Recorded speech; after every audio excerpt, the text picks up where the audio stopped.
let me show you a couple of things of Chandler, because he really is a lot of fun to watch. You know, you go back to his Bellator days, and this fight against Pitbull here, this is the this is the best version of his right hand you'll find, in my opinion. It's so clean, it's so sharp, and he's a double threat. You know, because he's got that long low stance, he only needs to level change another 6 inches before he's in on a takedown. But at the same time, he could be throwing that straight right, and you know, either are dangerous. Like, watch the way that he steps into this little feint.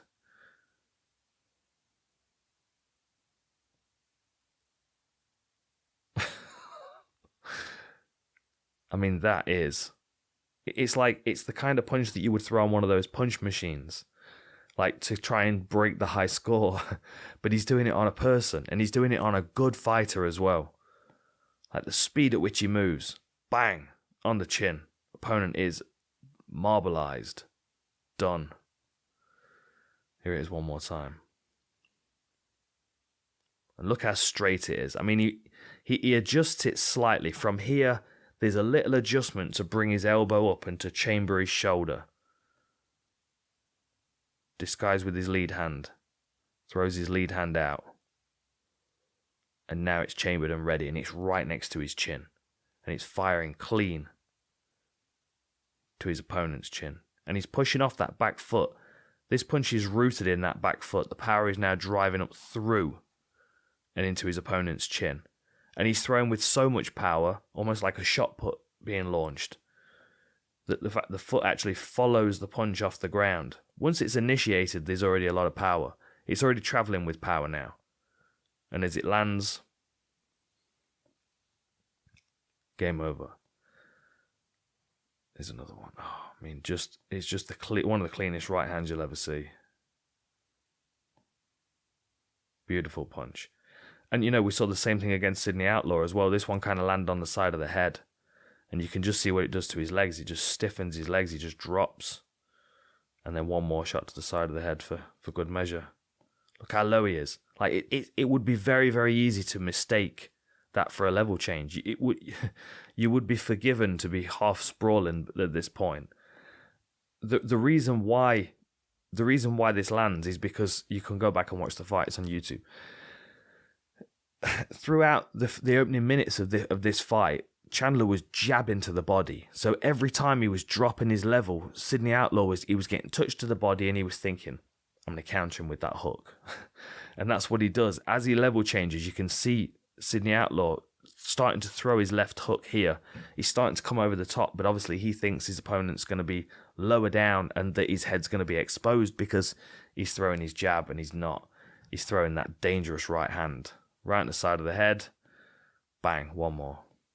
And against Bender Henderson, just to prove he can do it from both sides, he goes body kick, which switches his stance, resets, covers it with the jab, just like he did before, and then bam, right on the chin.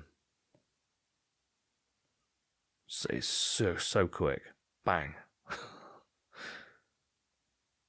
I mean, if my straight punches looked as good as that on the punch bag, I'd be happy. To be able to do it in a fight. Look how long his stance is, though. There is a danger. If you can damage this calf muscle, if you can put some bruising onto that, you're going to really start to affect all of his movement, as we saw in his fight against Justin Gaethje. It might be a temptation for Tony Ferguson, but it might be a bad trade. I kind of feel like it's a bad trade. I don't think I'd do it if I was him. I think I'd be working my straight punches, my good fundamentals, and then be trying to capitalize on him level changing. Driving off that back foot. Bang. Great punch. And ambidextrous as well, you know, to be able to do it from both sides is a real strong skill set to have.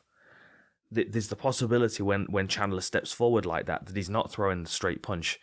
There's a possibility that he's level changing. And if he is level changing, what you don't want is to be driven into the fence, to have your legs cleared, and then for him to be in top control, starting to work that crucifix position, starting to pin your arms out where he can then start to chip away.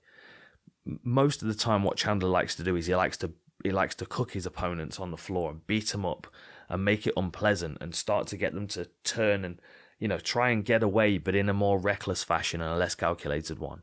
And then he starts to look for arm triangles and rear naked chokes, guillotines when they're trying to scramble. He's happy with people trying to get back to their feet because that's when his opportunities to submit them are. Chandler could dictate this fight. He could decide to use his wrestling. And if he's disguising his wrestling behind those straight punches, he's probably going to be able to do both and do both very effectively. Here's an example here. Look how he throws his straight punch. Straight to the chin. Doesn't really land it, but immediately is in on a level change. Grabs the legs, lifts his opponent up and slams him to the floor, and then immediately starts to progress past his guard. I mean, his opponent's scrambling to his knees here. He's gone over, so he's got an underhook on the arm, which is prying to the floor, and then he goes over his opponent's head and kind of bosses him over. Very powerful individual. You know, I do feel like he's going to be able to move Tony Ferguson around and control him, but there will be an energy expenditure there, which might benefit Tony Ferguson, who doesn't seem to get tired still. Bosses him over, puts him onto his shoulders, and then straight away, look what he does to the hand. He grabs the wrist, he drives it to the floor, and then he drops his leg over the top of it. There, now that's his. And now his opponent's only got one arm to defend with. And what you'll see him do is, in this position here, he can strike his opponent, and his opponent can kind of defend. But then he sweeps, he does like a wide backstroke. Where is it? Here we go. He goes wide backstroke, and he goes over the other side of the arm, and then clamps on. Hands together, and now he's got his arm triangle. And this is a very, very quick attack. He rides the momentum of the opponent trying to scramble. His opponent drives off the fence, you can see.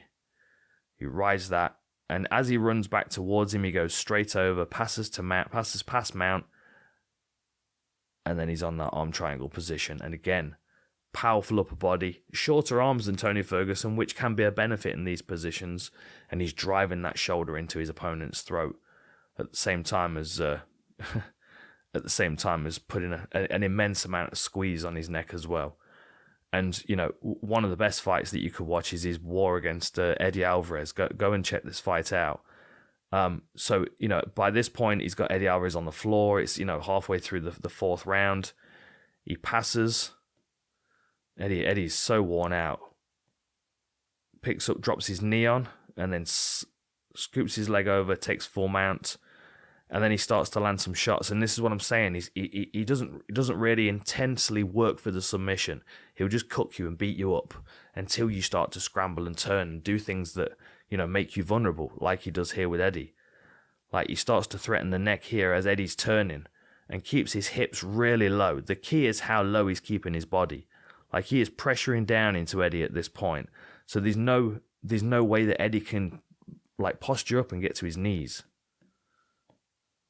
And he stays flat, driving into his opponent. Look at that strong position that he's got there. So he's driving his hips in at the same time as being under Eddie Alvarez's neck and posturing up to finish that choke.